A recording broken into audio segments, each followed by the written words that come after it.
Hola amigos de la Fórmula 1, estamos en el Gran Premio de Austria de 1984. Un saludo de Víctor Seara, gracias por estar aquí otra vez en Carreras de Leyenda.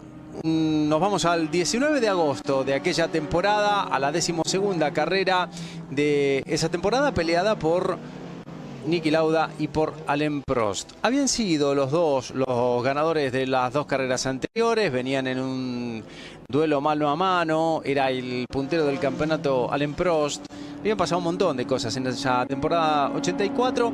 Recordemos que Prost había peleado el campeonato en la temporada anterior, había estado a punto de conseguirlo después de haberlo peleado en Sudáfrica, en esa última carrera memorable con Nelson Piquet, y al final lograba, como decíamos, estar otra vez en la lucha por el campeonato en esta temporada 84, pero esta vez junto a su compañero de equipo, con un equipo McLaren que estaba claramente en la supremacía técnica de todos y sobre todo por el tema de la confiabilidad con el motor Porsche y un chasis, el MP4-1, el MP4/2, mejor dicho, que ya estaba en franco ascenso, estaba claramente a la vanguardia de todo lo que se estaba haciendo en Fórmula 1 por aquel momento. El recorrido, el dibujo original, o casi original, de aquel circuito bautizado en aquel momento, como en su momento en que nació para la Fórmula 1 como Österreichring, luego cambió de nombre varias veces. Vamos a ver la largada. Ahí está Nelson Piquet, 1.26.173, el nuevo récord de vuelta. Fíjense, se adelantaba Ayrton Senna, se mete por la parte exterior, se quedaban Mansell y uno de los Renault. Atención porque van todos rumbo a la primera curva. La chicane El Alig, que está implementada desde el año 1977. Ahí se van todos rumbo a la parte alta del circuito.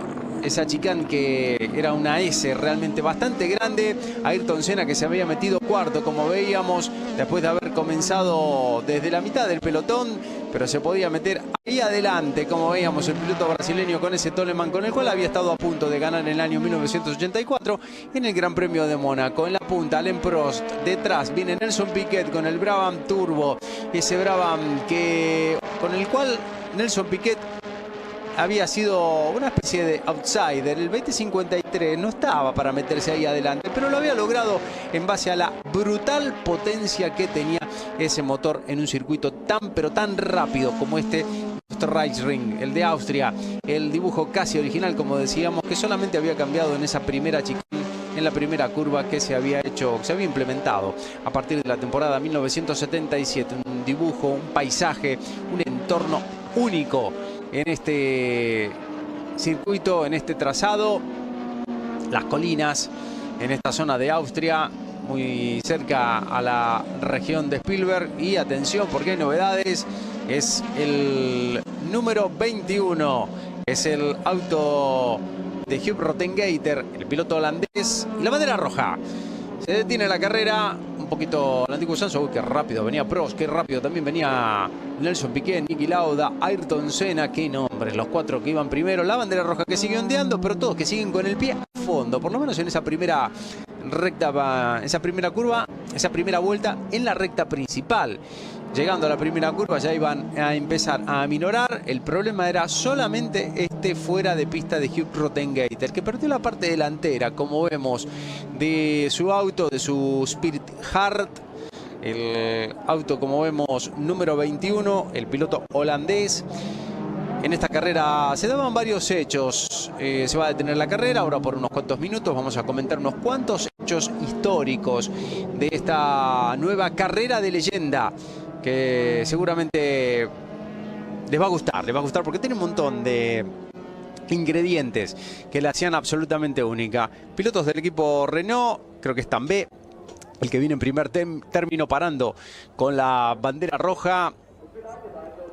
Este circuito, ese tremendo curvón, el último sector, el curvón denominado Jochen Rindt, en honor al campeón, póstumo campeón en la temporada 1970 de la Fórmula 1, el austríaco Jochen Rindt, y un bicampeón por aquel entonces que asomaba ya por lo menos estaba peleando por su tercer título, llamado Niki Lauda, que era un auténtico ídolo, un nombre que había sobrepasado ya a lo que fue la estrella de Jochen Rindt por aquellos años. Estamos hablando del año, recordemos, 1984. Estamos en la tórrida tarde del 19 de agosto de aquella temporada. Muchísima gente, unos 80.000 espectadores que se daban cita a lo largo de las colinas, en las adyacencias de las curvas de este increíble y único escenario de la Fórmula 1, un entorno realmente encantador,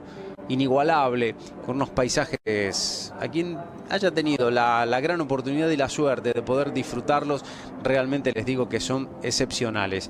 Un poquito más allá, después de la pista, como vemos, lugares donde directamente se sembraba.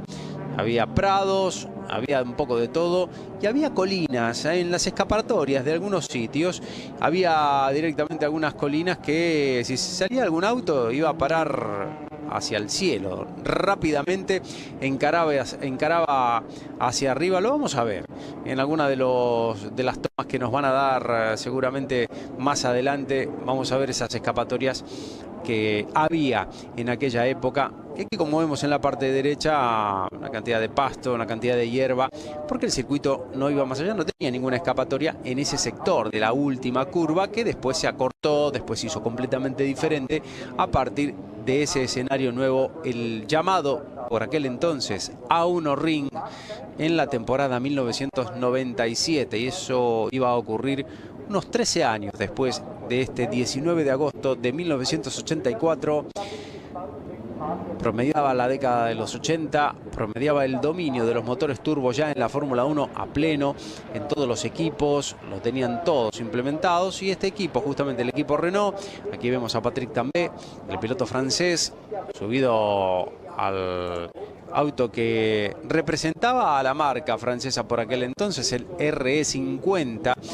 Lo corrieron Patrick Tambay y Derek Warwick en todas las carreras, y en la última carrera, en la carrera número 16, se sumaba también el debutante Philippe Streiff, en aquel momento otro piloto francés, con 3 autos, el equipo Renault en aquella temporada 1984. La imagen de Theo Fabi, el compañero por aquel entonces de Nelson Piquet, el vigente campeón del mundo. Bicampeón Niki Lauda, decíamos antes, el piloto local, y bicampeón también Nelson Piquet por aquel entonces. La imagen ahora del Lotus de Nigel Mansell. Todavía estaba Lotus, bueno, ya habían pasado un año y medio de la muerte de Colin Chapman. Peter Ward se había hecho cargo del equipo.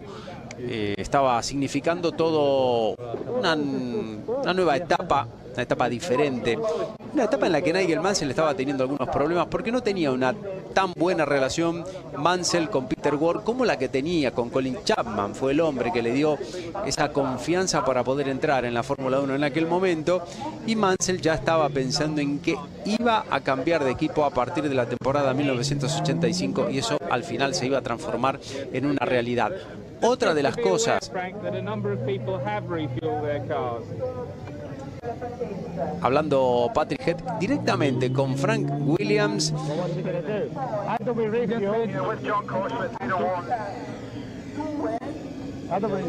hablando Keke Rosberg, hablando Patrick Head. Del otro lado de la línea estaba Frank Williams, hablando sobre asuntos del auto, asuntos relativos a ese Williams FW09 con ese motor Honda que ya les estaba permitiendo luchar con los más grandes ahí adelante. Ahí al fondo, bueno, en el margen izquierdo de la imagen veíamos a Ayrton Senna, allá detrás a Michele Alboreto. Hablábamos de esa situación tan particular del equipo Lotus después de la muerte de Colin Chapman. Había pasado ya un año y medio. Esta es una repetición de lo que pasó en el momento de la largada y en el momento en que se quedaba prácticamente clavado el auto de Elio De Angelis, como vemos, ganador en este escenario. escenario 2 años antes, en la temporada 1982, en este mismo lugar, sobre la misma línea de llegada prácticamente, en una lucha encarnizada y muy justa con Keke Rosberg. Recordarán esa carrera que perdió prácticamente sobre la línea el piloto finlandés, que a la postre sería el campeón del mundo de esa temporada. La charla de Niki Lauda con Porsche, de los hombres de Porsche, charlando en alemán. La gente y ese hombre que está con camisa blanca hablando con Niki Lauda es Helmut Marko, el actual hombre fuerte, uno de los actuales hombres fuertes del equipo Red Bull. Hablando con Niki Lauda por aquel entonces, un hombre que estuvo bastante allegado con Niki Lauda, por supuesto, en su llegada a la Fórmula 1 durante la década de los 70 y también durante la década de los 80, otro austríaco justamente en su país. Hablábamos de esa situación particular del equipo Lotus y la muerte de Colin Chapman, que había cambiado completamente el interior del equipo, los sentimientos adentro, con Peter Ward distanciado de alguna manera con Nigel Mansell, y la llegada que ya se estaba anunciando, que vamos a ver la repetición de la largada. Fíjense cómo se quedan De Angelis y Patrick Tambay, que viene detrás. Se queda clavado y se queda clavado De Angelis, y el Renault no tiene por dónde pasar. Por afuera, por el lado externo incluso de la pista, viene Ayrton Senna, que se adelantó bastante en ese momento. Iba a aparecer desde la octava posición directamente en el cuarto lugar en la llegada a la primera curva. Sigue la charla entre Niki Lauda y Helmut Marko,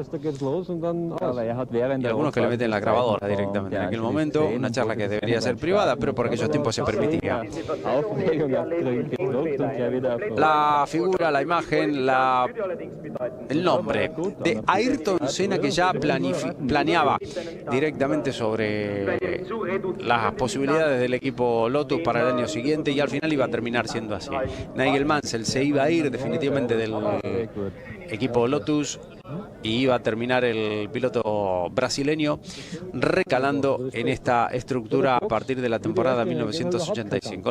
Los trabajos en el motor Porsche de Niki Lauda, en el McLaren de Niki Lauda, en su charla con Helmut Marko, la segunda posición en el campeonato por parte de Niki Lauda por aquel momento, detrás de su compañero de equipo Alain Prost, y jugando de local, algo muy importante a falta después de esta carrera de solamente 4 grandes premios. Un momento del campeonato bastante delicado para los dos hombres que venían luchando por el campeonato del mundo, dos hombres que venían siendo los auténticos protagonistas de esa temporada, ganando, como decíamos, en esa temporada las dos últimas, o las dos carreras anteriores a esta. En Alemania había ganado, recordemos, Niki Lauda, Alain Prost. En Gran Bretaña ya había sido segundo Niki Lauda, justamente. En Gran Bretaña había ganado Niki Lauda y se había retirado Alain Prost en el segundo abandono consecutivo, pero en Detroit, en el periplo americano, en el periplo norteamericano, estadounidense, Detroit y Dallas, separadas por una semana, había habido un doble abandono por parte de Niki Lauda.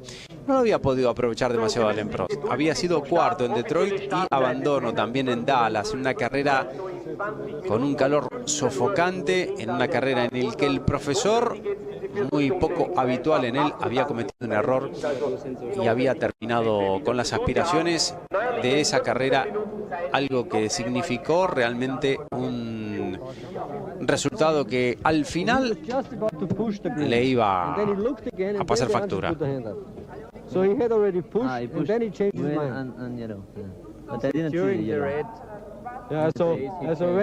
Green, yellow, red.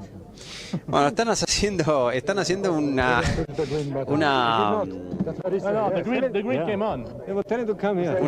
comentario, una conversación en torno a cómo iba pasando el original sistema de semáforo de la largada de este Gran Premio de Austria. En la charla se suma Patrick Tambay, lo vemos a Alain Prost, Niki Lauda, y a la derecha y abajo me parece que está está Ron Dennis.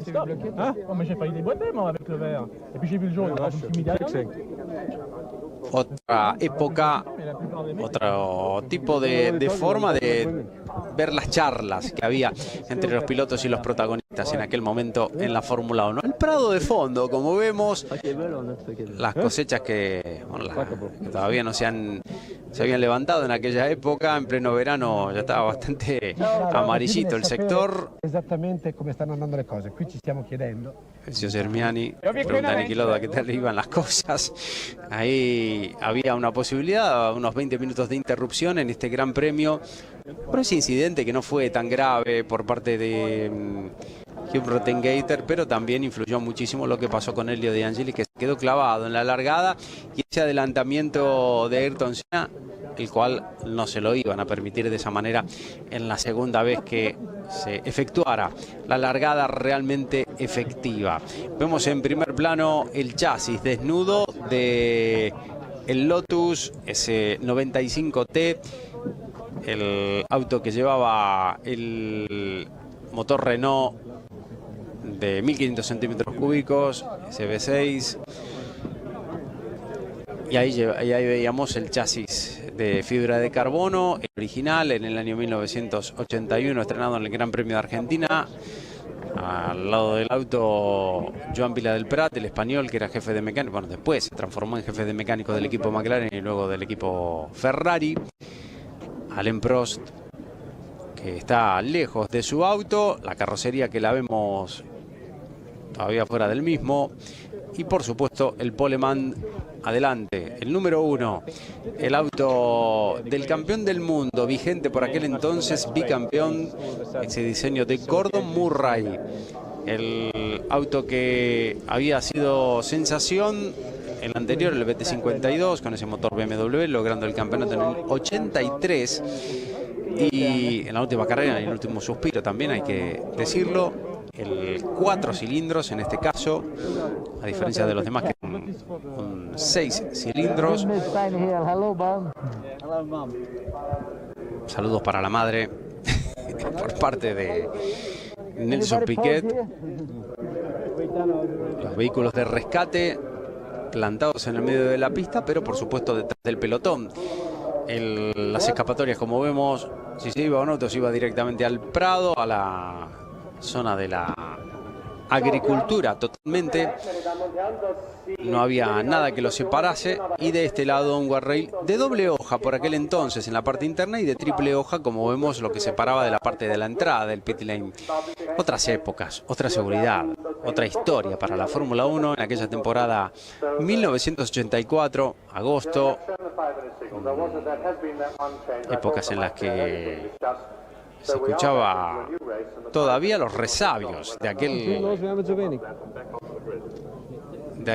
thriller de Michael Jackson. Ya estaba bastante escuchado, el auténtico rey del pop en aquel momento, y por supuesto Soda Stereo ya estaba siendo un nombre que se escuchaba muchísimo en toda Latinoamérica. Bueno, por aquel entonces todavía no. Niki Lauda entrando ya en la recta final de su carrera deportiva, por supuesto. En el equipo McLaren sabía que en este 84 era un ahora o nunca prácticamente. Y ahí vemos al desnudo el diseño de John Barnard, el hombre que cambió la historia de la Fórmula 1 a nivel de construcción de chasis, de materiales. El ruido de la carrocería, el carenado que se pone en la parte superior de ese McLaren MP4/2. Y Niki Lauda, que ya se prepara nuevamente para recomenzar la carrera. Nos vamos a rápidamente a una pausa. Volvemos enseguida en Carreras de Leyenda. No se olviden que estamos en el Gran Premio de Austria de 1984.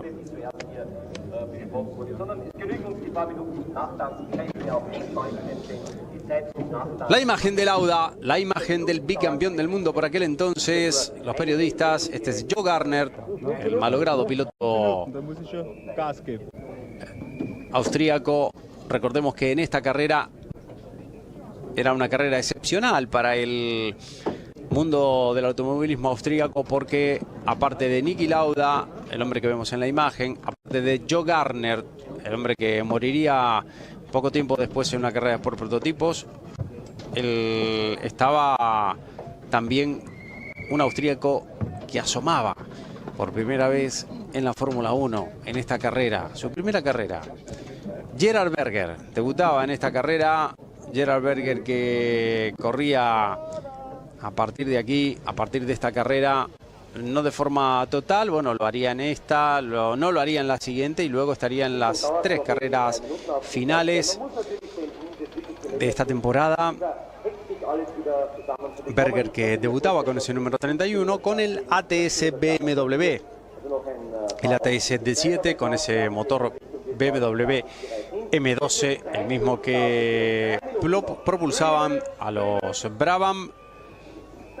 Un Gerhard Berger que tiempo después, por supuesto, se confirmaría, se consagraría como uno de los grandes pilotos de esa parte final de la década de los 80 y por supuesto del comienzo de la década de los 90, haciendo equipo con varios grandes, con Nigel Mansell, pero sobre todo el mundo recuerda esa dupla de Berger con Ayrton Senna en el equipo McLaren. Repasamos la grilla de partida. Piquet adelante con Prost en la primera fila, Elio De Angelis y Niki Lauda en la segunda, Tambay y Derek Warwick, los dos hombres de Renault, en la tercera, Theo Fabi con el otro Brabham BMW y Nigel Mansell con el Lotus, Renault detrás, Keke Rosberg, Williams, Honda, Ayrton Senna, Toleman Hart la siguiente, Laffite con el Williams, Alboreto con la Ferrari muy atrás, Patrese en el Alfa Romeo, Winkelhock con el ATS, Arnoux con la otra Ferrari, Eddie Cheever con el Alfa Romeo, Butsen con el Arrows, Andrea De Cesaris con el Ligier, Mark Schurri con el Arrows, Gerhard Berger, el debutante con el ATS, François Gesnot con el Ligier,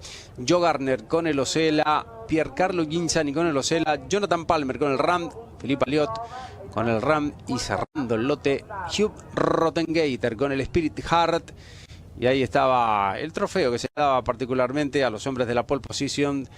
Ahí estaban los que habían logrado hasta ese momento las pole positions durante toda esa temporada. Piquet, Prost, Piquet con 6, Prost con 2, De Angelis, Mansell, Alboreto y también, como veíamos, con una cada uno. La imagen otra vez del Brabham BT53 de Nelson Piquet en la grilla de partida de este Gran Premio de Austria de 1984.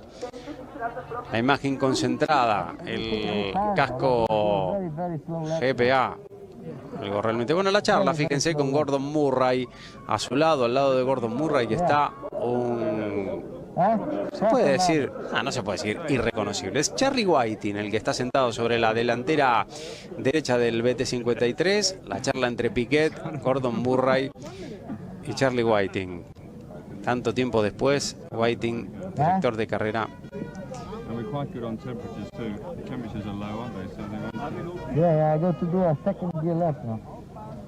Hablando de las temperaturas, pero entiendo es el motivo de la risa de Gordon Murray.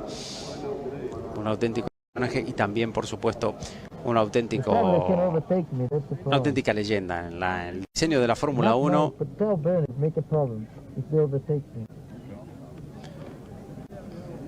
Bueno, hablando de los problemas, sobre todo para poder sobrepasar, para poder efectuar sorpasos, dice Nelson Piquet, haciéndole una especie de chiste que sinceramente no he entendido cuáles eran los prolegómenos de ese chiste anteriormente, y la risa de Gordon Murray en aquel momento. Parado ahora de pie lo vemos a Charlie Whiting delante de la delantera derecha del Brabham BT53 número 1. Nelson Piquet preparado una vez más para poder comenzar desde la pole. La potencia tremenda en un circuito tan rápido como este de Österreichring.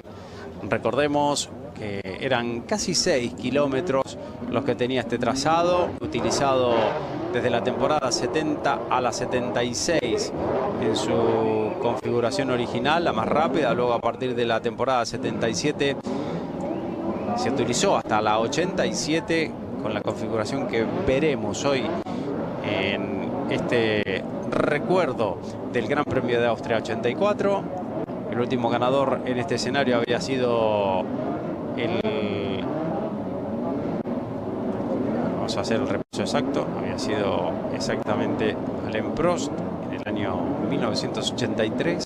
El poleman había sido Patrick Tambay y el autor del récord de vuelta había sido justamente también el francés Alain Prost en ese año 1983, cuando estaba en el equipo Renault. Todos los autos que se mueven ahora para la vuelta previa, 80.000 espectadores. Nigel Mansell, que ahora se apura bastante después de la... Perdón, Elio De Angelis, que se apura bastante después de los problemas que tuvo en la primera largada. Ese circuito que en la zona donde están más o menos ahora los autos se acortó completamente con una curva derecha muy cerrada y ciega, y se cambió completamente la fisonomía de ese escenario. Eso vendría, como dijimos antes, unos 13 años después de todo esto. Este era el fascinante circuito de Sterreichring, rapidísimo, que cambió ese sector justamente después del tremendo accidente que le costó la vida a Mark Donoghue en 1975 en las pruebas de tanques llenos, las matinales del domingo. Se despistó justamente en este sector, ahí por donde transitaba ahora el Osella de Rottengater. En este sector se fue hacia el sector izquierdo, hacia afuera, pero todo se debió, sí, sin ninguna duda, que a ese neumático delantero izquierdo era el más solicitado. Era un neumático que estaba siempre en tensión en este circuito, al borde de la explosión, y justamente fue eso lo que le sucedió a Mark Donoghue. Hubo un juicio por parte de la familia de Donoghue hacia Goodyear, algo que le ganaron ese juicio 10 años después, demostrándose que la causa del accidente y posterior muerte del piloto estadounidense había sido el reventón del neumático delantero izquierdo. En este circuito en particular, Goodyear apeló un montón de veces que la causa era un extremo rendimiento de ese neumático en este circuito tan particular, con estas curvas de largo radio y de mucho estrés para ese neumático, pero aún así le terminaron ganando el juicio y se demostró, por lo menos se demostró, que el origen del accidente había sido aquel motivo.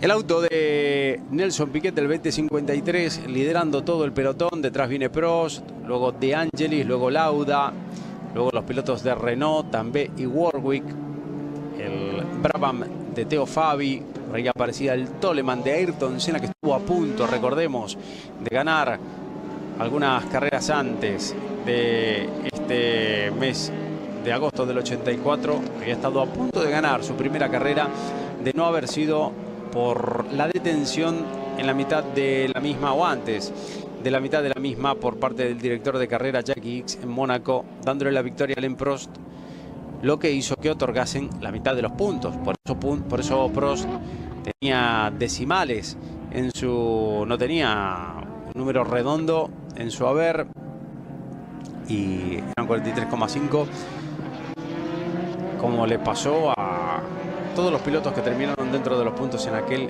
increíble, bueno, casi todos de los que terminaron en ese Gran Premio de Mónaco dentro de los puntos. Fíjense lo que eran las escapatorias en aquel sector, rapidísimo, tanto para derecha como para izquierda. Si te ibas con el auto ahí, te ibas directamente a la montaña, terminabas entre medio de los árboles. Y estamos hablando de la temporada 1984, no estamos hablando de temporadas de los años 70 donde había circuitos que daban miedo solamente de verlos. La increíble curva Jochen Rindt, ese curvón interminable, este escenario donde había ganado Carlos Alberto Reutemann en 1974, 10 años antes de esta carrera. Reutemann, recordemos, se había retirado un poquito más de 2 años antes de la Fórmula 1. Se llegó a rumorear al comienzo de esta temporada 1984 que podía llegar a retornar antes de que empezase esa temporada, esta temporada que estamos reviviendo hoy en Carreras de Leyenda. Se habló de forma bastante concreta de la posibilidad de que Reutemann volviese como piloto activo en esa temporada 1984, algo que al final no se terminó concretando. Segunda largada de este Gran Premio de Austria del 84. No se lo pierdan, se viene aquí en Carreras de Leyenda, en Canal F1 Latinoamérica. Todo listo para que empiece de nuevo, nuevamente, el Gran Premio de Austria del 84. No se lo pierdan. Vamos, ahí está, y se quedaba bastante el auto de Nelson Piquet. Lo aprovechaba muy bien Elio De Angelis. Ayrton Senna por afuera, que no pudo aprovechar la ventaja que le dio. Y cómo venían todos esos autos. No pudo hacer lo mismo que en la primera, el ATS de Gerhard Berger, bastante descontrolado en la zona de la recta principal. Los problemas que veíamos, bueno, ahora vemos problemas en uno de los dos oceles, el de Piercarlo Ghinzani, el piloto italiano. El auto azul que veíamos pisando uno de los pianos, altísimos pianos, por cierto, en ese sector. El auto de Nelson Piquet, vamos a ver, peleando ahí con el auto de Alain Prost. Ahí lo vemos, el brasileño y el francés. El Brabham, que había movido de entrada bastante mal, pero que recuperaba con la aplicación de la potencia realmente brutal con la que contaba ese motor BMW M12. La antigua configuración de este escenario, como vemos, impresionante. Van todos rumbo a la zona de la curva Texaco.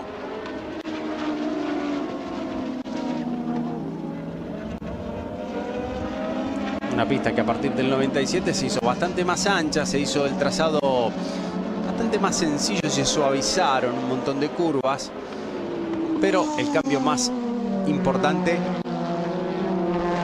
fue el que hubo entre la primera y la segunda curva, por supuesto. Primera pasada por la meta, Nelson Piquet adelante con Prost inmediatamente detrás. El Renault de Derek Warwick, que viene después de Tambell o Warwick. Ahí estaba el orden correcto. El número 15, como veíamos, perteneciente a Patrick Tambell o Warwick. Un casco azul y blanco completamente. Ahí venía Gerhard Berger con el ATS.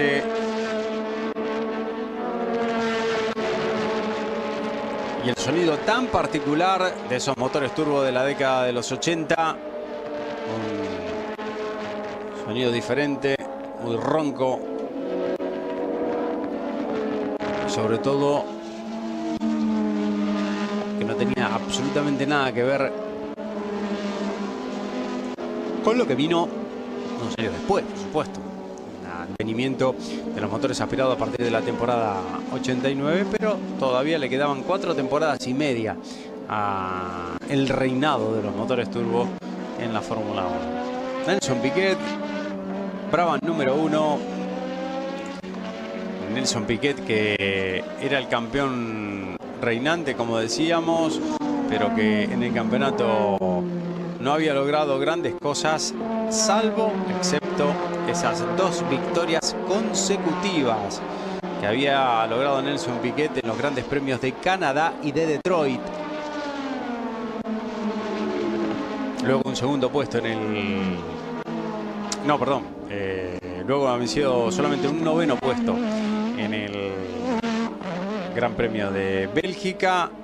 Un 7º puesto en el Gran Premio de Inglaterra, y todo lo demás que había logrado Nelson Piquet habían sido abandonos directamente. Contaba hasta este momento con 7 abandonos sobre 12 carreras, algo nefasto para la aspiración de cualquiera en aquel momento, pero esas 2 victorias de Canadá y Detroit por lo menos le dieron bastante respiro, no para aspirar al campeonato del mundo, pero por lo menos para poder reverdecer esos laureles que estuvieron tan cerca en la temporada anterior con esos campeonatos, con ese campeonato del 83, y por supuesto en la ya lejana por aquel entonces temporada 1981, en la que ganaba el título, recordemos, quién no lo recuerda, sobre todo en Argentina, ese título de Piquet, el primero en Las Vegas. Fíjense lo que les decía, ahí donde ponía el cartel de 300, un poquito antes, una colina directamente, los autos, si se despistaban ahí, agarraban por la colina para arriba o de lado, podían dar 40, 50 tumbos, podían volcar muy fácilmente, pero esas eran las medidas de seguridad que había por aquel entonces en este circuito. Increíble, mágico, único, velocísimo, tremendamente peligroso. Circuito de Österreichring, pero la Fórmula 1 lo seguía visitando y todavía lo haría por espacio de 3 temporadas más. La imagen ahora del local de Niki Lauda. Lauda que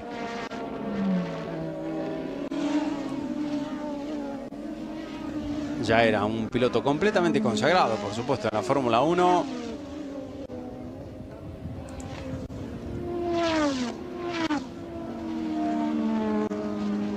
La imagen del austríaco ahora, otra vez con el MP4/2.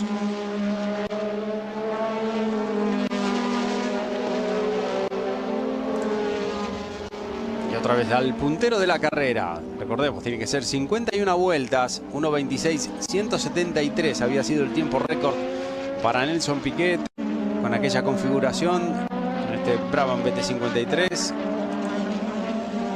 Lauda nacido, ahí vienen Piquet y Prost. Hablábamos antes de Andreas Nikolaus Lauda, el nombre completo del por entonces bicampeón del mundo, nacido en Viena un 22 de febrero de 1949. Contaba Lauda por aquel entonces con 35 años y todavía tenía pensado seguir en la Fórmula 1 por lo menos un año más, siendo independiente lo que sucediera en esta temporada 84 con lo que respecta al campeonato.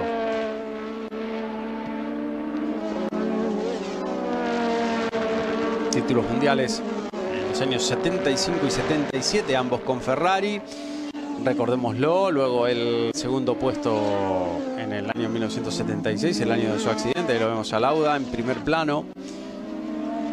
Se había retirado de la Fórmula 1 antes del final de la temporada 79, cuando estaba disputando la misma con Brabham, justo en el momento en que cambiaba de Alfa Romeo a Cosworth, y se mantuvo fuera de la Fórmula 1 durante las temporadas 80 y 81 para retornar a pleno en la primera, desde la primera carrera del año 1982.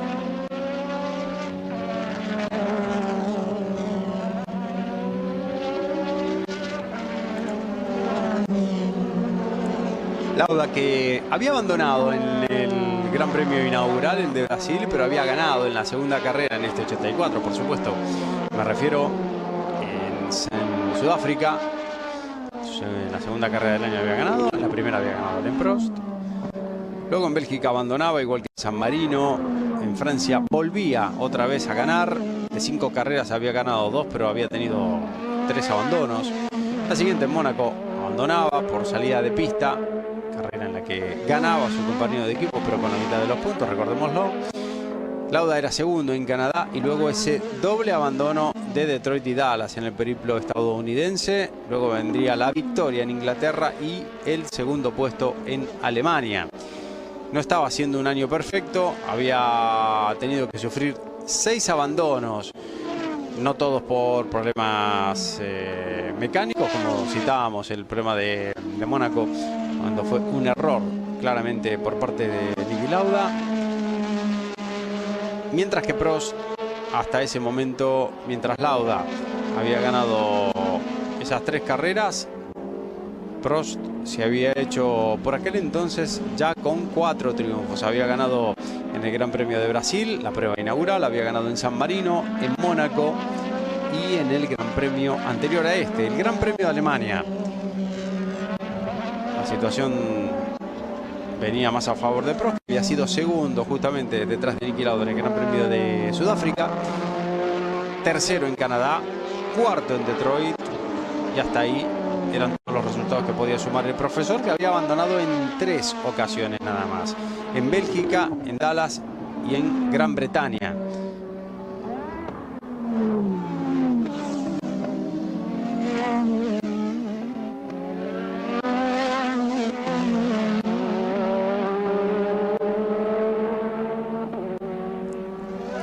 imagen, increíble el paisaje que rodeaba y rodea todavía a este circuito emblemático para la Fórmula 1, aunque perdió muchísima magia, por supuesto, después de la transformación absoluta que hubo en el año 1997.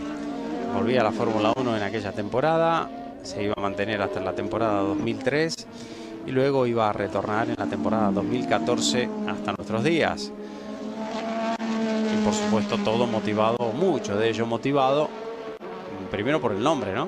Red Bull Ring, un escenario al cual también, y un país al cual se volvía después de la fuerte presión e importancia que ha tenido la marca austríaca de bebidas energéticas que irrumpió en la Fórmula 1 como sponsor allá por 1993, pero que se consolidó como equipo propio ya en los primeros años de los años 2000 de la década, la primera década del tercer milenio, vamos a decirlo bien. Ahí está Lauda peleando con Warwick, el número 15, el auto, como veíamos, de Patrick también, perdón. Warwick, que tiene el mismo color de casco prácticamente, muy parecido a la parte de delante. Viene Lauda muy veloz, viene tratando de quedarse con la tercera colocación. Ahí lo vemos al austríaco peleando con el francés. Renault, que ya estaba, bueno, había habido un antes y un después, luego del tremendo golpe que sufrieron con la no consecución del título por parte de Alain Prost en esa última carrera del año 83. Habían debutado en Fórmula 1 con este auto configuración de turbo en la mitad del año 77. Se habían hecho fuertes ya ganando la primera carrera, el Gran Premio de Francia del 79 con Jean-Pierre Jawil, y a partir del año 1980 ya se habían hecho tan fuertes que habían ganado, por ejemplo, las dos primeras carreras con Arnoux en aquel momento, convirtiéndose incluso el francés en el líder del campeonato por aquel entonces. Luego llegaba Prost en el año 1981, ganaba 3 carreras en aquella temporada. En el año 82 otra vez el fantasma de la mecánica no le permitía llegar a aprovechar una temporada en la que se terminó consagrando Keke Rosberg, y en la temporada 83 ya estaba todo preparado, todo listo, todo en orden para poder ser campeones del mundo. No lo lograron por muy poco, después de haber llegado líderes a la última carrera con Prost. Se quedaron a las puertas de poder cosechar el primer título del mundo, y esta era la temporada siguiente a esta que mencionábamos, y las cosas iban a ir de mal en peor para el equipo francés, que se iba a retirar 2 temporadas después completamente de la Fórmula 1 como equipo propio. Luego también lo harían como motorista y terminarían volviendo unos pocos años después, con toda la gloria, en la era ya de los motores aspirados, como partner del equipo Williams. Se quiere meter ahí Niki Lauda, como vemos, tiene bastante cerca al auto de Patrick también. Ahí estaba por afuera, vamos a ver si lo puede, hoy le va a dejar o le va a tirar el auto. Al final le dejó el espacio el piloto francés con el Renault número 15. El austríaco que captura ahora la tercera colocación detrás de Piquet y de Prost. Se tiene que venir arriba, pero atención que tanto Lauda como Prost iban a empezar a sufrir problemas en la caja de cambios. No iban a tener un gran premio fácil, no iban a tener un gran premio placentero. Iban a tener que estar peleando constantemente con la palanca de cambios.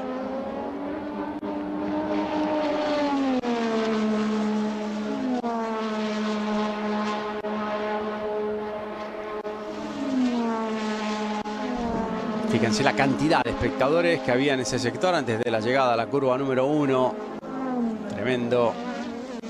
Pleno verano en Europa. Y no solamente gente local, siguiendo a Niki Lauda, siguiendo a cualquiera de los otros dos también pilotos locales como Gardner y Berger.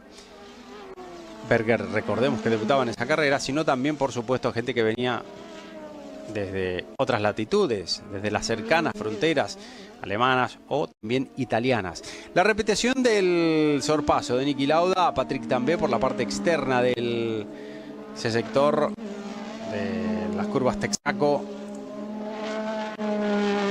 y la captura de ese tercer lugar por parte del austríaco.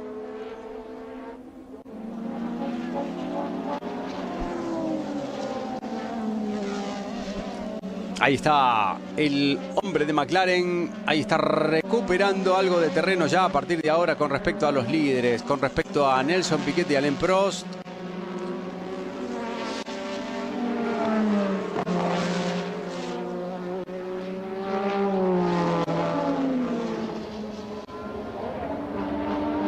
Fíjense la cantidad de metros ya que le saca al Renault. Ahí viene Piquet controlando al límite el BT53. Detrás viene Prost haciendo todo lo posible, pero no se puede llegar a acercar del todo. Parada de Patrick Tambay, parada del francés, cambio de neumáticos.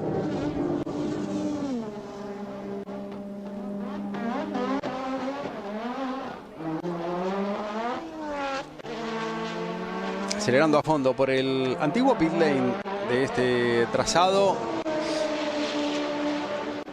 donde terminaba más o menos el pit lane, es donde empezaba, se ha hecho la primera curva, algo que ya tiene 20 años. Parada para Keke Rosberg, cambio de neumáticos para él, supervisión por parte de Patrick Hery, como vemos, carpeta en mano, regulación de los bigotes delanteros del auto, pit stop de otra época, por supuesto, el auto que tarda una eternidad. Patrick Hery se mete incluso él a hacer de mecánico en aquel momento, una absoluta eternidad. Y bueno, había que regularlo muy bien al auto aerodinámicamente, en un circuito donde si se llevaba más drag, más resistencia al aire, se podía penalizar bastante.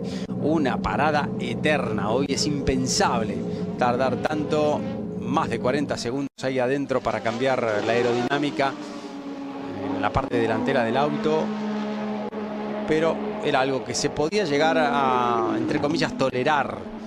No digo que sea tampoco habitual, pero evidentemente los procesos eran de otra manera.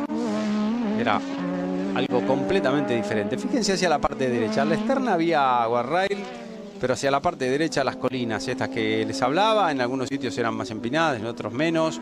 Aquí en la dimensión 283 había un accidente importante por parte de Cesaris y varios más que se iban justo en la parte interior del trazado, donde si te ibas afuera, te ibas hacia un prado, hacia el campo, hacia una zona donde se debía haber ya cosechado, y por lo menos eso frenaba a los autos en algunas ocasiones. En otras no había tanta suerte, terminaban agarrando alguna cuneta, algún sector donde los saltos y donde los vuelcos incluso eran algo habitual. No había nada, no había ninguna protección, ningún rail ni nada que los parase a los autos cuando agarraban velocidad por la zona de la hierba, del pasto, en ese circuito de Österreichring.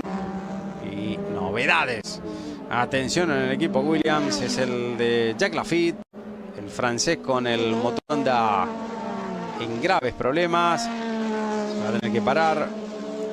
El piloto francés con el Williams Honda. Recordemos que ya habían abandonado los dos hombres de Osella, tanto Piercarlo Ghinzani como Joe Garner, y este era el tercer abandono de este Gran Premio hasta ahora. En la vuelta número 12.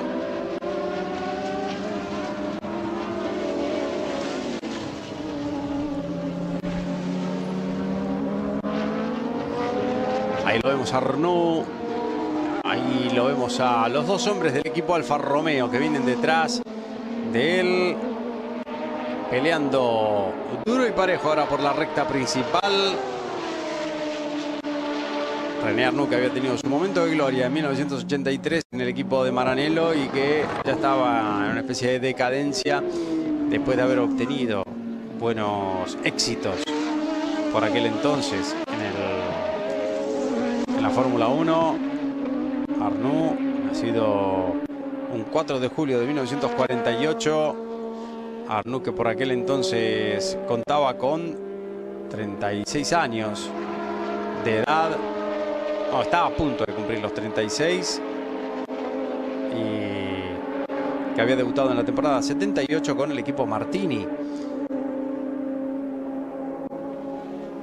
Y había ganado su último gran premio ya en Alemania 1983.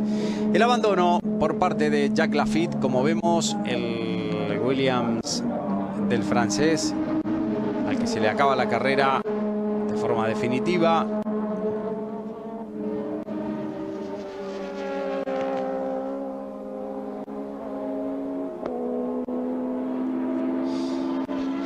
Ese es Niki Lauda.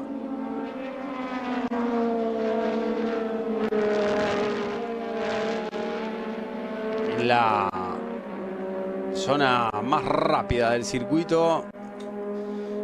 Ese curvón denominado Sebring, que llevaba hacia la curva Bosch en una serpenteante recta, subida y bajada, algo realmente y absolutamente único.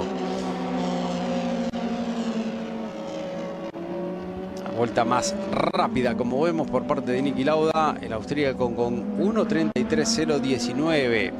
Año 1984, recordemos, con los reabastecimientos de combustible baneados, prohibidos, y justamente este escenario donde 2 años antes, en el Gran Premio de Austria del 82, el equipo Brabham sorprendía a todo el mundo con el primer pit stop moderno de la historia de la Fórmula 1.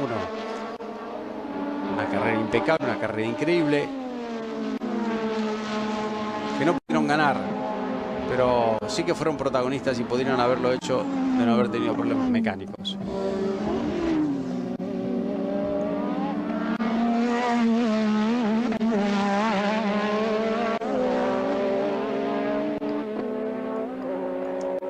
Sonido, no sé si a quién le gusta o a quién puedo recordar, pero no ha sido un sonido particularmente agradable y que vuelva a las memorias de los aficionados de la mitad de la década de los 80, sonido del turbo que no agradaba demasiado, y una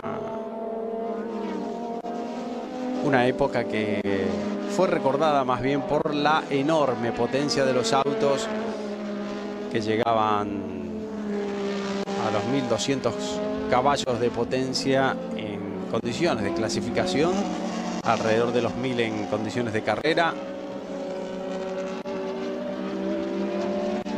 La Fórmula 1 que cursaba ya su segundo año consecutivo después de la pérdida de los perfiles alares que se habían suspendido a partir de la primera carrera de 1983. Había cambiado completamente la fisonomía de los autos. Este era el segundo año. Y uno de los ejemplos más claros era el equipo Brabham, que había implementado unos pontones triangulares prácticamente inexistentes para la temporada 83. Le dio muy buen resultado. Para este 84 habían cambiado de forma notable la refrigeración interna del auto en esa zona, y se habían inclinado por hacer unos pontones más parecidos, se podía decir, a lo que estaba haciendo desde hace varios años ya el equipo McLaren. Más chicos, más pequeños, más cortos, pero por lo menos de forma cuadrada.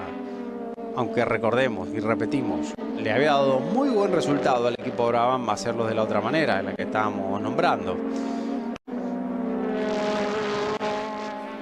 Ese es justamente Niki Lauda otra vez, superando a uno de los Ramhart, parece que era el de Philippe Alliot.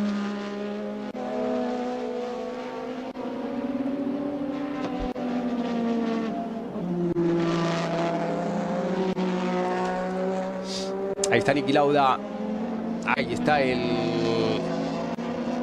tercero hasta este momento en la carrera, el hombre que intentaba el asalto a la punta del campeonato, pero para eso necesitaría una ayuda por parte de alguien que fuese delante.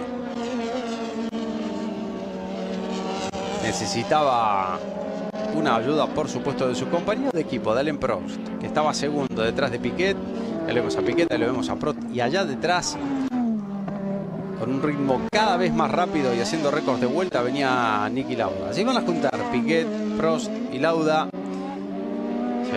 Primero, segundo y tercero.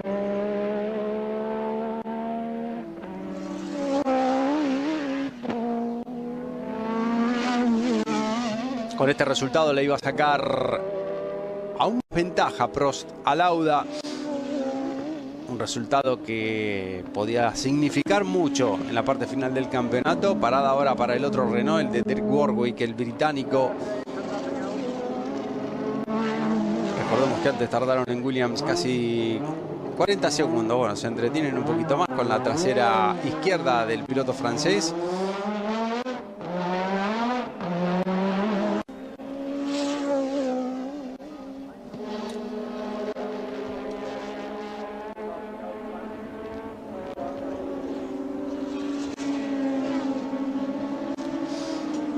Ese es Alain Prost y este es el abandono de Derek Warwick con problemas de motor. Se fue a estacionar bien lejito, pero bien seguro, en un camino, ahí está, adyacente. Una cantidad de público realmente asombrosa. El abandono, decíamos, por parte de Derek Warwick. El motor no era el único que había tenido que abandonar por problemas en el propulsor. Rosberg, Lafitte, Gardner se habían tenido que ir también por problemas de ese tipo. Y no serían los últimos. Piquet dejando detrás a Mark Surer.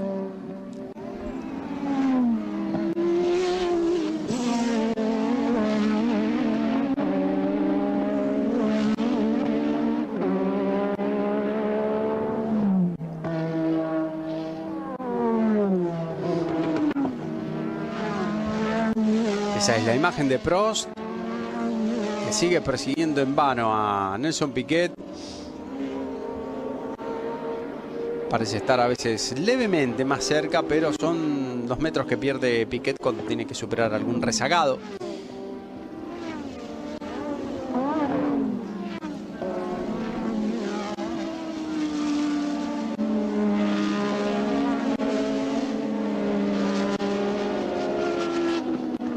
Así van a estar peleando. Había un...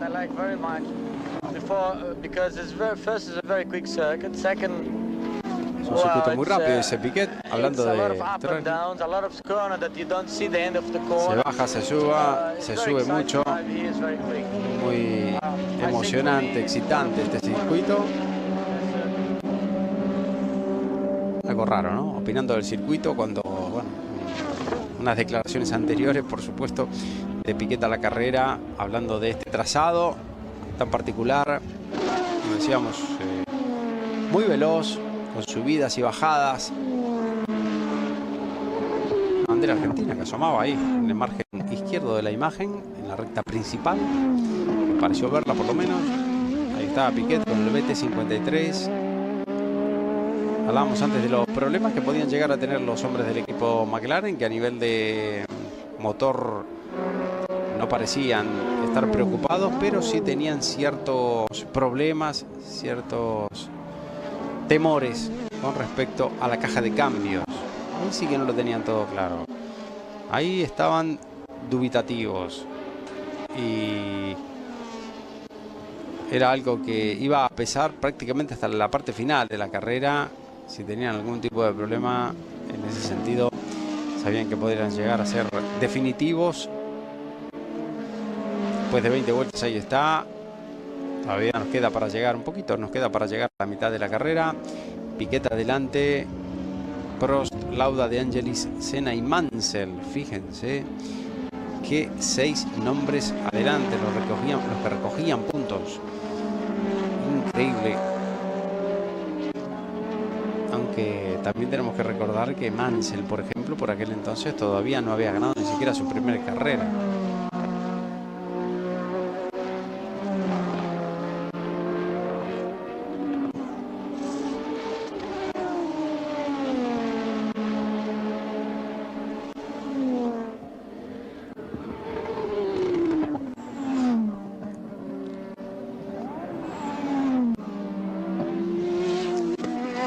Francés Alain Prost, nacido en Lorette, en Francia, un 24 de febrero de 1955, contaba con, por aquel entonces, con 29 años. El francés había debutado en el Gran Premio de República Argentina en 1980.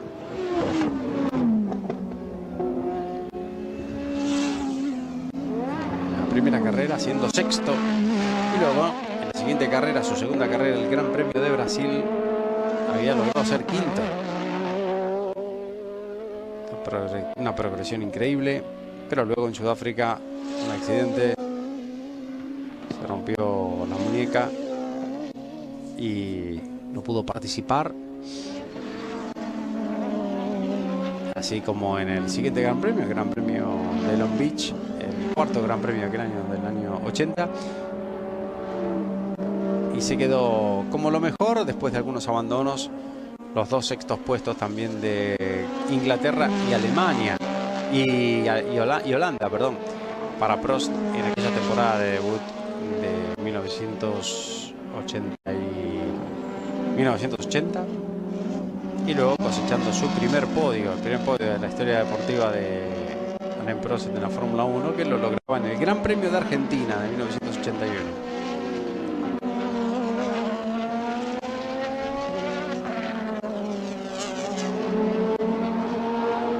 La imagen de Senna, detrás el Lotus número 12 de Nigel Mansell. Senna que se mezclaba con demasiada asiduidad para lo que podía darle su medio mecánico. Atención, porque Prost parece que se ha acercado un poco más ahora a Nelson Piquet. Lo tiene bastante cerca. Este es el momento del ataque para Alain Prost. Se está promediando ya la carrera. Y era algo completamente lógico y habitual.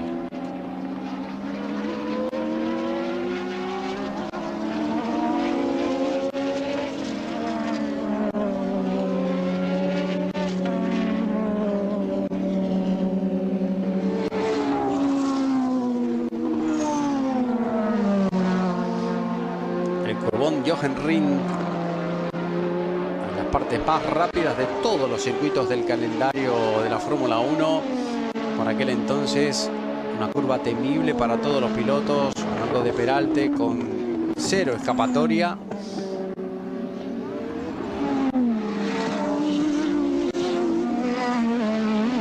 Se viene con toda Alain Prost. Ahora le van a tocar dos rezagados a Nelson Piquet.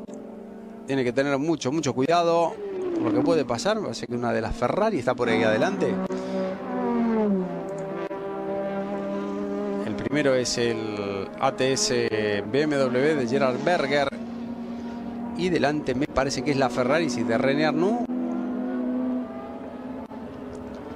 Efectivamente.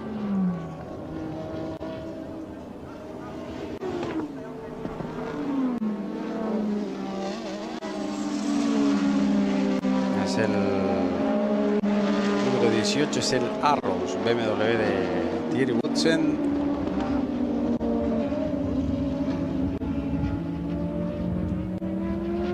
Tampoco le ofrecía mucha resistencia a Nelson Piquet. Lo podía superar sin ningún tipo de inconveniente, algo que no le ha hecho perder demasiado tiempo. Y lo veíamos justamente al piloto belga. El casco viene aniquilado, pero también para superarle. No lo pudo aprovechar Alain Prost en aquel momento.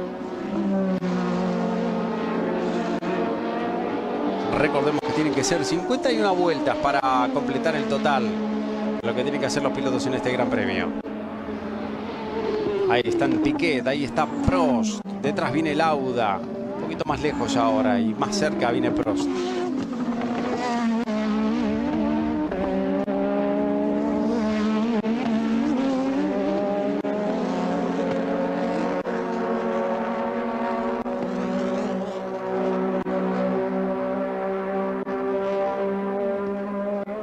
Qué sonido, ¿eh?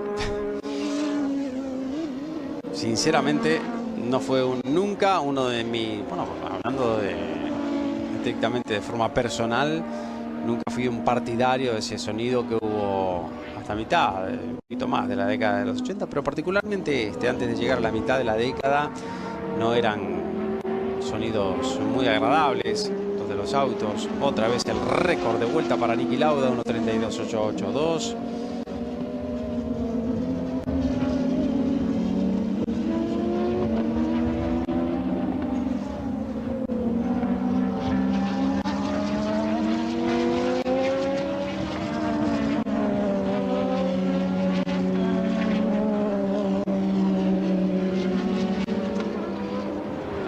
Lauda persiguiendo a Prost, se acerca pero a mucha distancia y Prost sabía muy bien lo que estaba haciendo también, aguantaba estoicamente Nelson Piquet.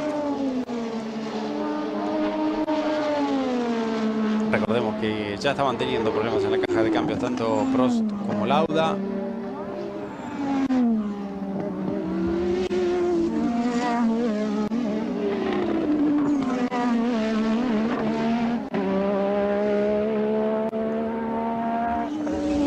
Se tiene o parece que solamente se va a dirimir entre estos tres pilotos.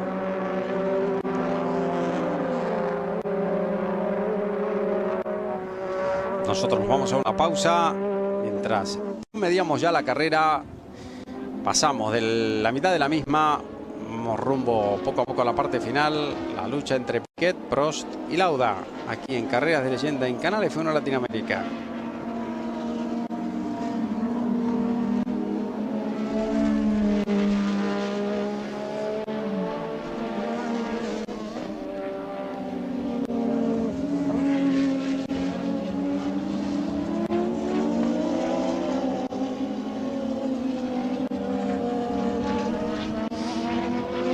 Bastante más cerca ahora en Prost. Cuidado, se tiene que cuidar demasiado ahora Nelson Piquet, preocupándose por lo que viene detrás. Los McLaren que se le vienen encima. Los McLaren que no habían podido con él en la jornada previa. Habían sido claros dominadores de la temporada 84, pero en los entrenamientos oficiales se llevaron la sorpresa de ser batidos por ese Brabham de Nelson Piquet, que fue el autor, recordemos, de la pole position. Prost compartía la primera fila con Piquet, Lauda solo era cuarto. Piquet mantuvo el liderato después de la segunda largada. Y ahí estaba, luchando por capturar la punta. El líder por entonces del campeonato no podía cometer tampoco ningún error que le llevase a perder todos los puntos que estaba consiguiendo hasta ese momento, que eran 6, pero sobre todo por la posibilidad de seguir aumentando su diferencia con respecto a Niki Lauda. Si quedaban así las cosas, Prost segundo, Lauda tercero, iban a ser 2 puntos más que les iba a sacar Prost a Lauda, con una carrera menos, falta solamente de 4 grandes premios. Una ventaja interesantísima, pero todavía queda mucho. Se peleaba no contra cualquiera, no contra un piloto del montón, sino contra nada más ni nada menos que Niki Lauda, que venía probablemente en uno de los mejores momentos de su carrera deportiva, y aparte de eso, un hombre que venía de menos a más, tanto en las carreras como en el campeonato. Cada vez mejor. Bueno, en la imagen de Ron Dennis, Peyton Brown, por ahí detrás tiene que aparecer, ahí está Joe Ramírez al lado de Ron Dennis, justamente.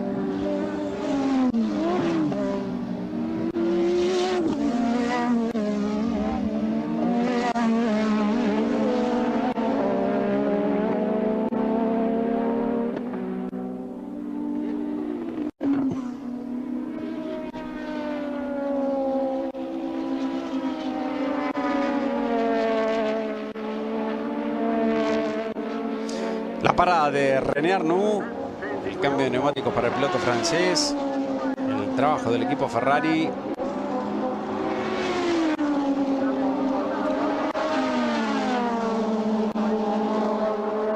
Ahí estaba la Ferrari 126 C4, un diseño que todavía pertenecía a Harvey Postlethwaite, ya en colaboración directa con Mauro Forghieri otra vez. Postlethwaite, que había diseñado los autos de las 2 temporadas anteriores también. Pero ninguno de ellos había logrado tener la efectividad de la 126 C2 de la temporada 1982, con la cual Villeneuve y Pironi habían comenzado el año, pero trágicamente ninguno de los dos la pudo terminar.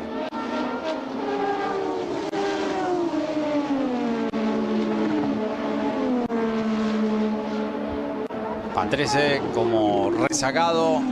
Veremos si tiene alguna influencia sobre el andar de Nelson Piquet y se puede acercar un poquito más al Alain Prost. Y atención porque hay problemas. Atención porque hay un nuevo abandono. Problemas de motor. Vamos a ver de quién se trata exactamente. Es el auto de Elio De Angelis. Una cantidad de aceite por la curva Jochen Rindt. Tienen que venir con mucho cuidado los que vengan detrás. Atención porque el motor Renault del italiano puede traer consecuencias para los que vengan detrás en una zona muy delicada. Echó bastante aceite el Lotus, motor Renault. Ahí viene el abandono definitivo. Se baja el italiano. Se acababa la historia para él.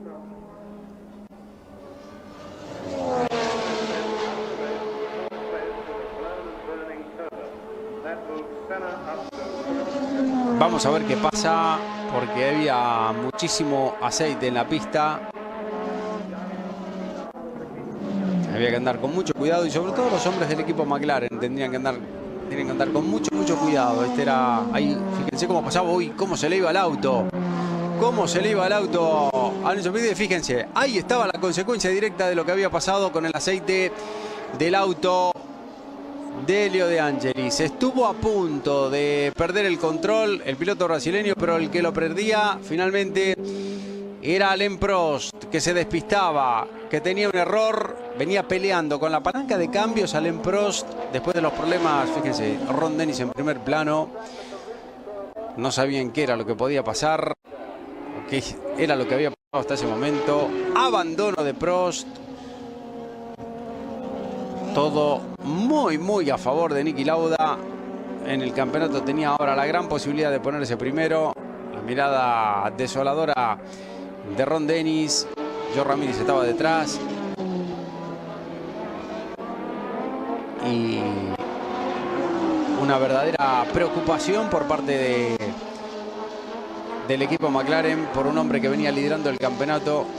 Y algo muy raro, pero esta era la segunda vez que cometió un error Prost, aunque esta vez lo que pasó fue lo siguiente: pisó el aceite dejado por el auto de De Angelis, venía peleando con la palanca de cambios porque se le saltaba la quinta marcha constantemente, entonces tenía que mantener la mano sobre la palanca para que no se le saltase la marcha, y así fue como terminó cometiendo ese error, algo impropio por parte de Alain Prost. Pero atención, porque hay más novedades. Los problemas en la caja de cambio de Lauda son cada vez peores, a beneficio de Nelson Piquet, que marcha adelante. Tiene problemas momentáneos Niki Lauda, parece que los va a resolver en alguna vuelta, en otras que no. Y la gente que por supuesto está vitoreando a favor del austríaco, viene segundo. Se puede poner líder del campeonato, faltando solamente 4 carreras. Algo importantísimo para Lauda. Ahí estaba, 29 vueltas, o por lo menos esa era la clasificación. Estamos ahora en la 31. Están quedando 20 vueltas para el final, exactamente. Ahí están Piquet, Lauda, Senna, Tambay. Pero Piquet, Lauda y Senna, los 3 primeros de este Gran Premio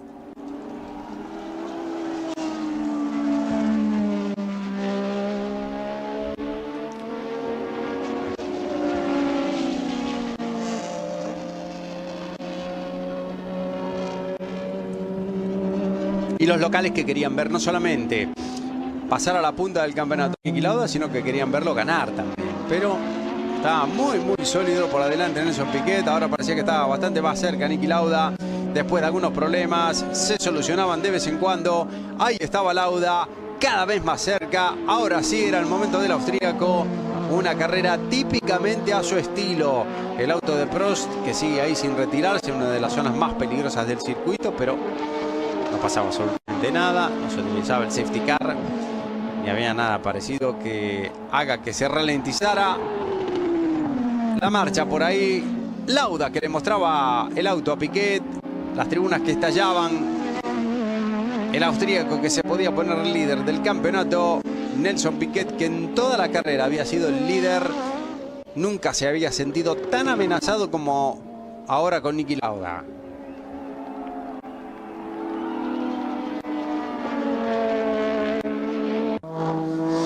Ahí está la lucha, ahí están Piquet y Lauda. Abandonó Prost, un error del piloto francés, le dejó sin puntos cuando era segundo y perdió una gran chance de seguir no solamente dándole puntos sacándole puntos a Niki Lauda, sino también de tener una carrera menos en su haber. Fíjense, los problemas de Lauda que otra vez le relegan, los problemas de Niki Lauda que otra vez le dejan unos cuantos metros más atrás del Brabham de Nelson Piquet, que gana ahora una tranquilidad extrema.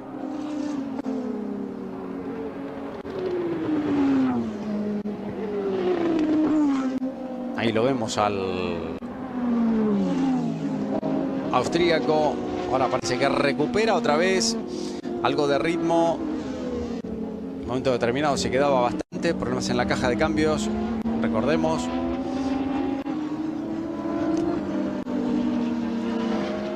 Ayrton Senna con problemas de presión de aceite en su auto.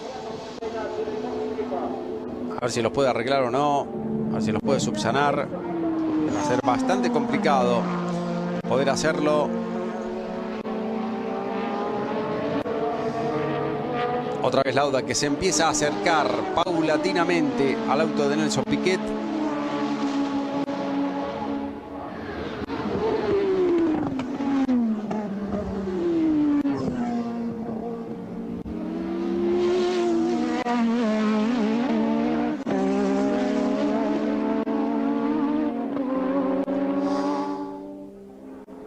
Este sector velocísimo del Österreichring, el circuito que no tenía demasiados secretos, pero que tenía una particularidad que era tener mucha potencia, simplemente, y el mejor motor, la mayor cantidad de caballos, era mucho más importante de que tener un chasis correcto, como en otros circuitos muchísimo más trabados. Los ganadores en este escenario en 1970, Jackie Ickx, Joe Schiffer en el 71, Fittipaldi en el 72, Ronnie Peterson en el 73, Carlos Alberto Reutemann en el 74, Vittorio Brambilla, la edición de la lluvia, todos lo recordarán, en el 75, y John Watson en el 76, en la última vez que se disputó con esta configuración, con el Penske que ganaba aquella vez. Se le había metido muy cerca otra vez Niki Lauda. Ahí parecía que lo tenía a Nelson Piquet. Vamos a ver si en la llegada a la primera curva, ahí cuando se le daba el Brabham, no había con qué darle. Era impresionante la potencia que tenía ese motor. 4 cilindros, 1500 centímetros cúbicos, doblemente turbo comprimido, 36 vueltas. Ya están por la anterior, la 37. La distancia entre Piquet y Lauda menos de un segundo. També, Alboreto, Senna y Fabi. Pero esto es anterior. Senna que ya está fuera de la carrera.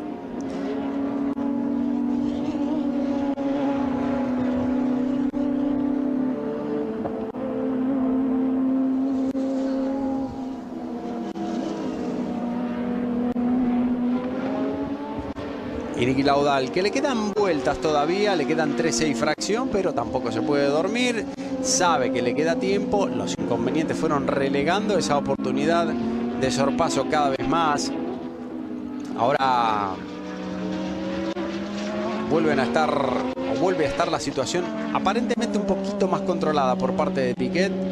Está haciendo esfuerzos sobrehumanos por mantenerse unos 20-30 metros más o menos delante del auto de Lauda para que este no le agarre en la succión y no le pueda acortar esa distancia justa para poder superarle al final de alguna frenada, que también todo hay que decirlo, este es Alboreto rezagado con la Ferrari número 27, todo hay que decirlo, al no haber fuertes frenadas, ser un circuito fluido de velocidad, no había tantas posibilidades por parte de Niki Lauda de alargar una de esas frenadas y meterse un poquito más cerca.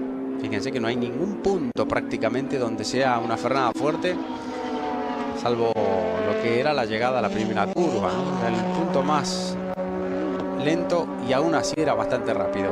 Se quiere meter por adentro Lauda, le muestra el auto otra vez a Piquet, Alboreto que va a ser testigo de esta lucha, testigo directo de lo que estaba pasando en aquel 19 de agosto del 84 en el circuito de Österreich-Ring en Austria, 12º Gran Premio del año. Ahí está Lauda mostrando el auto, aparece por ahí, ahí está, lo vemos. Al Ferrari que sigue siendo muy veloz, fíjense que no hay tanta diferencia, sin embargo, en algunas curvas sí, manifestaba de otra manera, pero no estaban para complicar, estaban más bien para poder aguantar todo lo que pudieran. Ahí estaba Alboreto, ahí estaba el piloto italiano, adelante de los dos, se aleja un poquito. Las tribunas que gritan porque Lauda parece estar más posicionado que nunca para poder capturar la punta. Ahí está, se quería meter por adentro, le tapaba muy bien Nelson Piquet. Alboreto que sigue ahí adelante, no quiere saber nada, pero tampoco quiere perder demasiado terreno. Se quería meter Lauda, muy descontrolado venía Piquet, cuidado porque lo va a aprovechar muy bien Lauda, salió muy mal de la chicane Galleggia. Ahí estaba Lauda, el desbande del auto del brasileño provocó finalmente el sorpaso. Ahí estaban las tribunas, escuchen, miren lo que estaba pasando. Lauda se ponía como líder de la carrera y también, por supuesto, como líder del campeonato del mundo. Muy importante para el austríaco en esta temporada 1984. Era el golpe, uno de los mejores golpes maestros de Niki Lauda en esta temporada 84, en la que capturaba la punta frente a Alain Prost, que recordemos había abandonado. Error después de haber resistido por parte de Nelson Piquet, un error que había sido muy justito, pero suficiente como para que Lauda le metiera al auto y ahí así ya no hubiese ningún tipo de resistencia por parte de Nelson Piquet, que a partir de aquí, como vemos, empieza a perder muchísimo terreno. Ahí está la mirada de Ron Dennis, atento, las tribunas que estallan ante el paso de Lauda. Alboreto que sigue sin perder la vuelta con respecto al líder. Los dos hombres del equipo Brabham, como lo vemos. Piquet que baja bastante su rendimiento y se junta con Theo Fabi.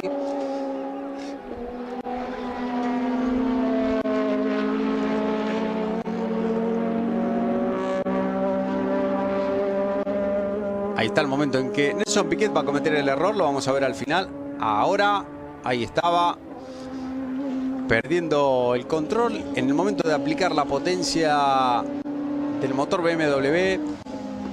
Lauda salía muchísimo más lineal, sin ningún tipo de problema, aprovechando muy bien el momento de aplicar la potencia, y eso se manifestaba en este sector donde le superaba en velocidad pura y se acababa la historia, se acababa la lucha que venían manteniendo los dos líderes desde hacía más de 15 vueltas. Lauda sabía que en algún momento iba a llegar su oportunidad. Finalmente llegaba. Lo raro es que Lauda no supera claramente a Alboreto, que debería ser un rezagado. Vamos a ver si lo hace ahora. Debería meterse, ahí estaba. Ahí estaba Lauda superando finalmente a Alboreto.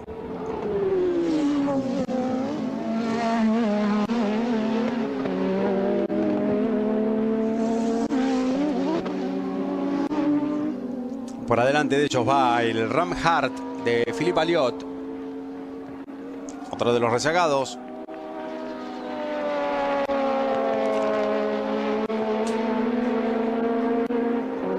Y la marcha a buena velocidad por parte de Michele Alboreto también, que se mantiene más o menos en el ritmo de la punta. Lo hizo durante unas cuantas vueltas ahí adelante de Lauda y de Piquet. Y ahora manteniéndole por lo menos el ritmo en esta primera parte del circuito al líder de la carrera, al nuevo líder, a Niki Lauda. Y atención, atención, porque ahora sí Niki Lauda otra vez vuelve a tener problemas.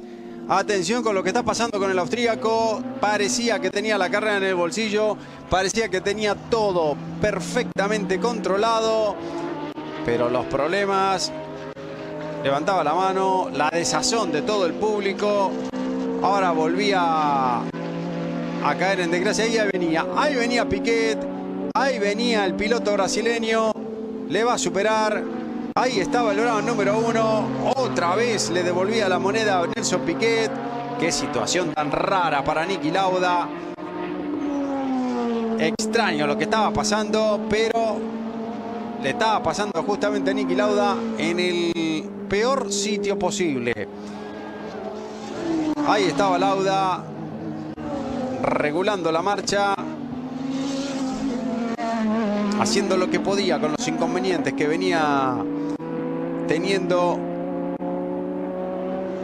Se mantenía a duras penas en la pista. Llegó a levantar la mano, como vimos, y todo. El austríaco,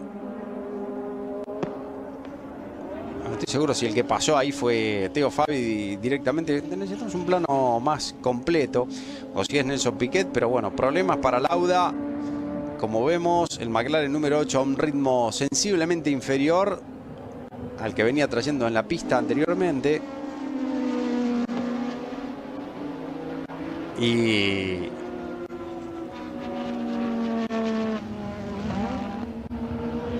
ahí lo vemos a Niki Lauda a un ritmo muy bajo en esta parte final del Gran Premio de su país.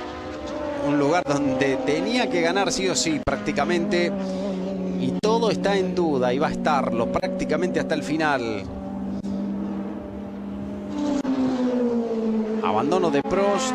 Una situación idílica para... Justamente ahí vemos al auto del francés. La situación idílica, decíamos, para Lauda.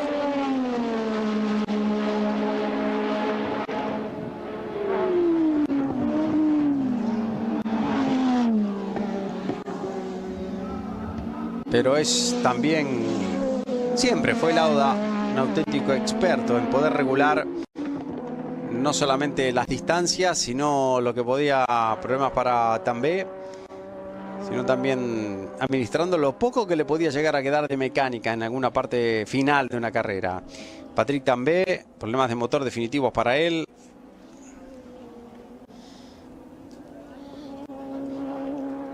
Y la aceleración, bueno,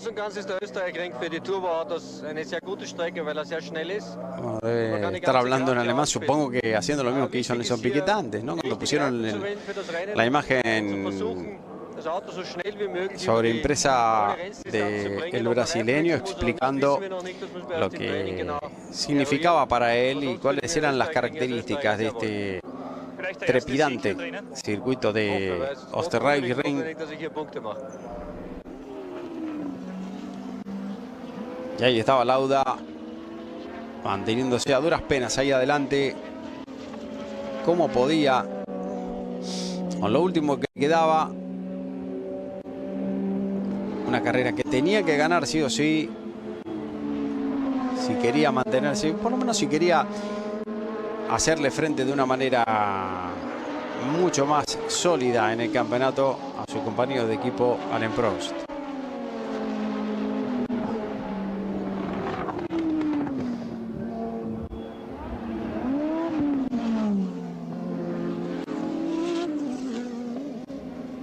Ahí lo vemos a Lauda peleando incluso con algún rezagado, como vemos con el Ram de Aliot, al cual no puede superar desde hace un par de vueltas. No estaba haciendo la mejor de las situaciones para él. También que se baja del auto, tinguidores por todas partes. Le dice que pare, que no tire tanto. Tampoco el auto estaba tan en peligro. El que vaya adelante, bueno, ahí está. ¿Lo puede pasar o no? Qué complicado está. Bueno, el número 10 es Jonathan Palmer con el Ram Hart. Era Aliot, ahí estaba el ATS de Berger en ese mismo momento.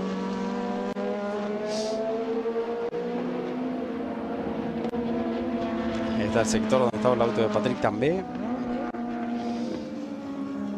Y el sufrimiento de toda la tribuna, el sufrimiento de Lauda, del equipo McLaren y los problemas que podía llegar a manifestarse, o el problema que podía llegar a manifestarse de una manera repentina, otra vez de forma más grave, y poner en peligro una victoria completamente crucial para la lucha por el campeonato para Niki Lauda. Para el equipo McLaren no significaría nada, no iba a cambiar la historia. Cualquiera de los dos que quedase podía llegar a hacer lo mismo, aunque había un cierto favoritismo, sobre todo en esta parte final del año, a favor de Prost. El mismo Niki Lauda se lo hizo saber al equipo. Ahí estaban 44 vueltas, ya van 46. Fíjense el auto de Palmer cómo termina, estando muy cerca del auto de Lauda. Estos están ahí, esta es la primera parte, la chicane en la Ligue, y estaban ahí en el... Madre mía, qué peligro. Algo de aceite en ese sector, proveniente del auto de Patrick Tambay. Lauda, que tiene un ritmo realmente bajo, con el Ram de Palmer pegado prácticamente. Le quedan solamente 4 vueltas al piloto austríaco. Con regular la marcha y con lo que le llevaba Nelson Piquet, le tendría que ser completamente suficiente para poder ganar. Fíjense lo cerca que venía el rezagado. No sé si no lo superaría ya por respeto, ¿no? El número 10 de Jonathan Palmer.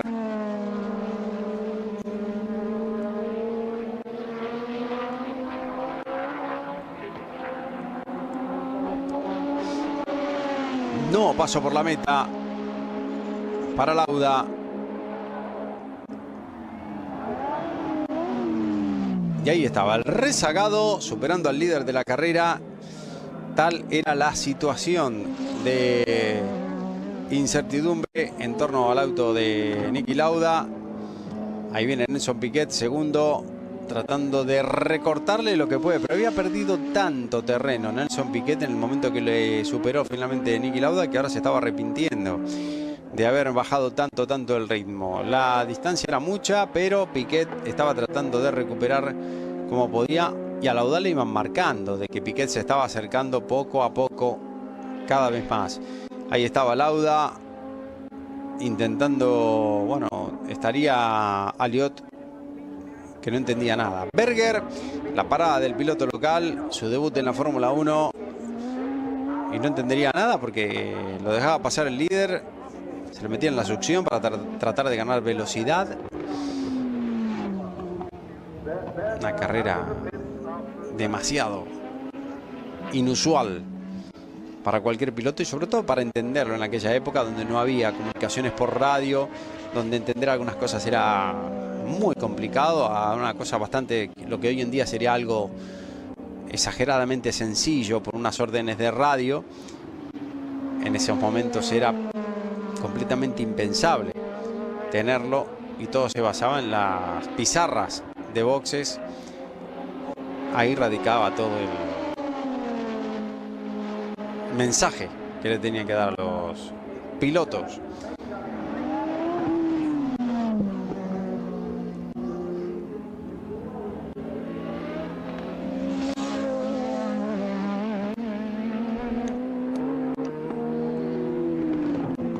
Los problemas de la caja que hicieron, bueno, que fueron el principio del fin para Alain Prost, después de que pisara el aceite dejado por el auto de De Angelis y el despiste, posterior abandono por parte del francés y por supuesto que un error que le iba a costar muy caro. Estamos recordando este Gran Premio de Austria de 1984 en Carreras de Leyenda, una de las pocas veces en que vamos a señalar algún error de Alain Prost en la historia de la Fórmula 1. Pero en este 84 hemos revivido ya un par de carreras a lo largo de alguna temporada en Carreras de Leyenda y hemos visto cómo no fue una temporada ni mucho menos perfecta para Alain Prost. Volvemos enseguida.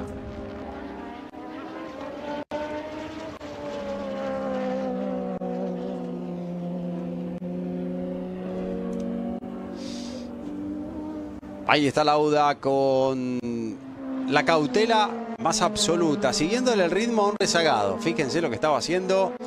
No quería ningún contratiempo. Era una victoria completamente crucial para el austríaco. Era algo fundamental. Le quedan solamente ahora 3 vueltas para terminar. Ahora 2 y fracción exactamente. No quería ni el más mínimo sobresalto. Sabía que era la carrera clave de todo el campeonato, de todo el año.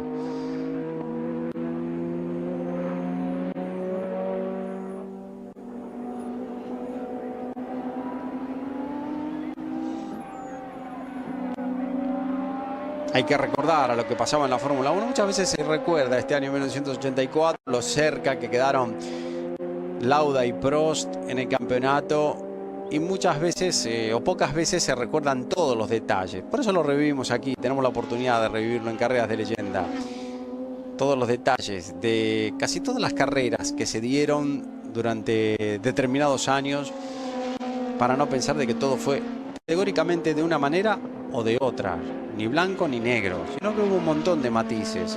Por eso cuando se recuerda esta temporada 84, hay que recordar que un piloto con tan pocos errores a lo largo de su carrera deportiva como Alain Prost, tuvo un par de errores que le restaron puntos importantísimos. Como los que decíamos en Dallas, o este de Austria, lo que le iba a llevar a echar mucho de menos, a extrañar esos puntitos que al final le iban a ser tan necesarios. Queda menos ya de 2 vueltas para Lauda, que lo deja ir incluso a Jonathan Palmer adelante.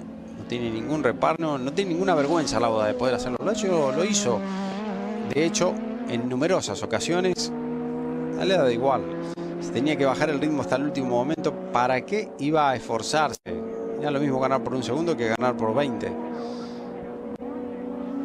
Los puntos eran los mismos.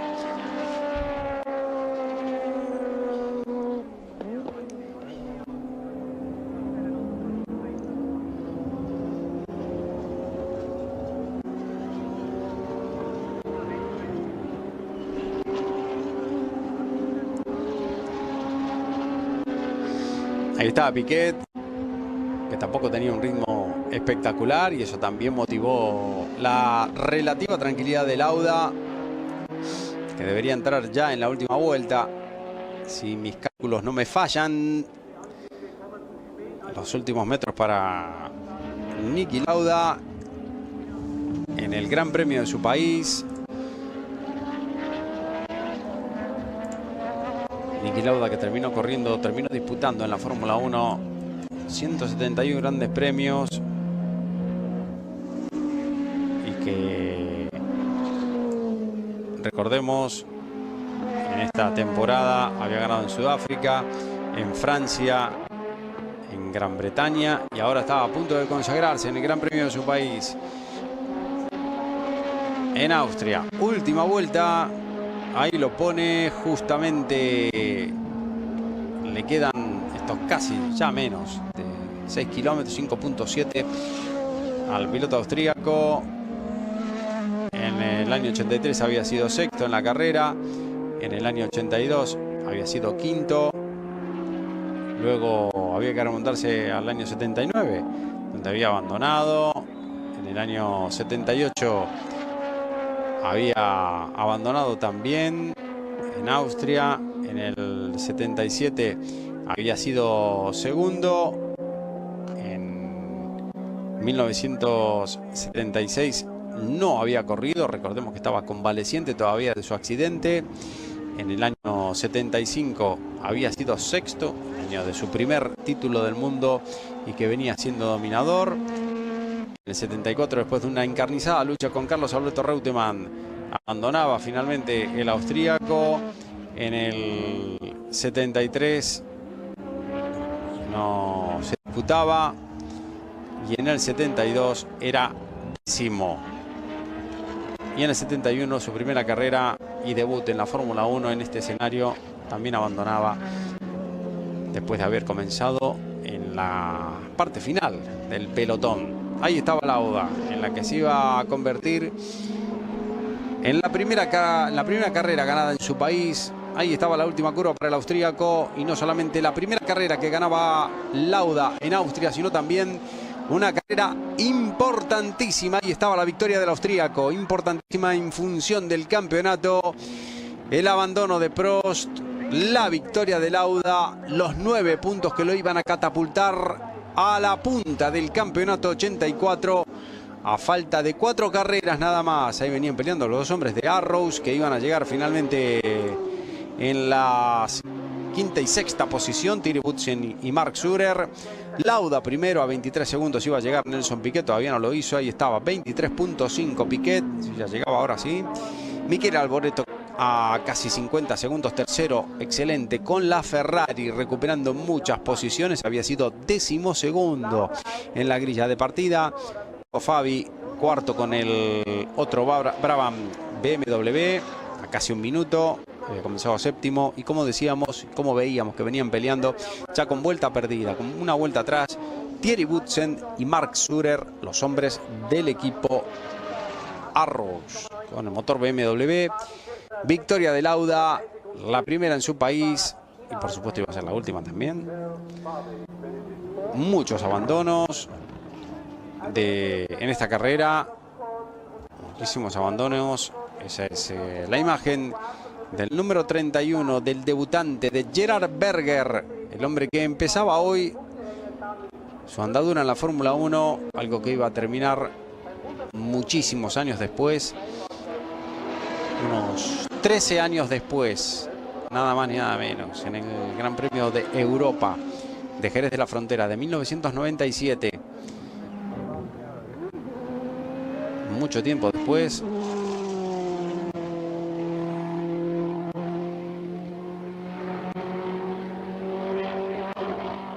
Ahí lo veíamos a